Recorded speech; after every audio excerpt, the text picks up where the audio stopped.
Assalamualaikum warahmatullahi wabarakatuh. Perkenalkan, nama saya Tazkiyah Salsabila Kamila dari Universitas Islam Negeri Jakarta, Fakultas Ekonomi dan Bisnis, Program Studi Perbankan Syariah.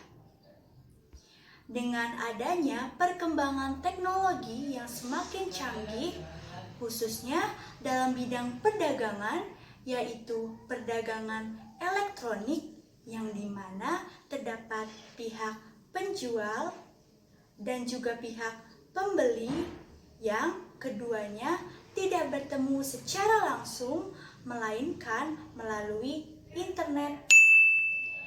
Dan disitulah terjadinya transaksi elektronik atau e-commerce, atau yang akrab kita sebut dengan jual beli online. Lalu apakah ini semua termasuk ke dalam e-commerce? Yuk kita cari lebih tahu apa itu e-commerce. E-commerce adalah bentuk penyebaran, penjualan, pembelian, dan juga pemasaran barang dan jasa melalui sistem elektronik.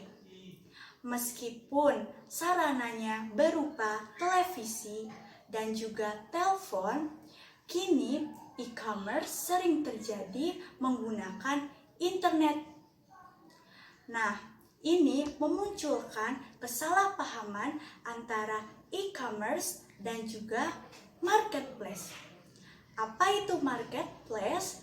Marketplace adalah bagian dari e-commerce yang dimana sama saja bertemunya pihak penjual dan juga pihak pembeli, dimana para penjual ini hanya menjajarkan produknya tanpa melihat atau mengurus pengelolaan website. Contoh dari marketplace adalah seperti Shopee dan Lazada. Nah, situs-situs di bawah ini termasuk ke dalam marketplace. Yuk kita cari lebih tahu jenis dan contoh dari e-commerce. Yang pertama ada bisnis untuk bisnis. Contohnya ada Ralali yang menyediakan peralatan industri. Yang kedua ada bisnis untuk konsumen. Contohnya ada Shopee, ada Lazada, dan juga ada Blibli yang menyediakan produk fashion dan juga peralatan rumah. Yang ketiga ada konsumen untuk konsumen. Contohnya ada Tokopedia, dan juga ada OLX, dan juga ada Kaskus yang menawarkan produk dengan barang bekas. Yang keempat ada konsumen untuk bisnis. Contohnya ada Upwork dan juga ada freelancer yang menawarkan keahlian pada bisnis yang kita butuhkan. Yang kelima ada bisnis untuk administrasi masyarakat. Contohnya ada Clue yang menyediakan perangkat lunak untuk karir sebuah perusahaan. Yang keenam ada konsumen untuk administrasi masyarakat yang jarang kita temui di Indonesia. Lalu seperti apa sih perkembangan dan juga potensi pasar e-commerce pada saat pandemi ini? Per Sabtu 5 September 2020 tercatat kasus COVID-19 ini sebanyak 188.000 orang. Tercatat sejak diumumkannya kasus pertama pada bulan Maret. Adapun angka kematian akibat kasus COVID-19 ini sebanyak 7.832 orang.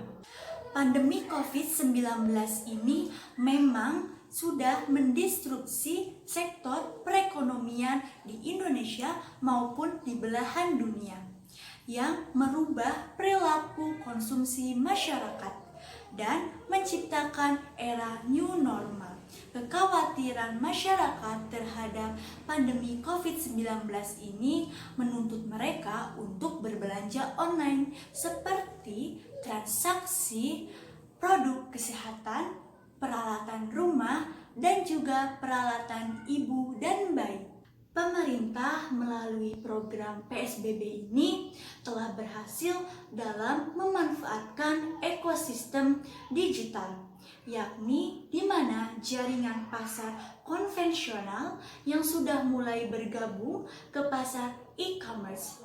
Dilansir dari liputan6.com bahwa aktivitas belanja online pada saat pandemi ini terus meningkat dari 4,7% menjadi 28,9%. Kehadiran e-commerce di tengah pandemi COVID-19 ini menjadi bantuan atau peluang bagi para pelaku usaha mikro, kecil, menengah atau UMKM di Indonesia.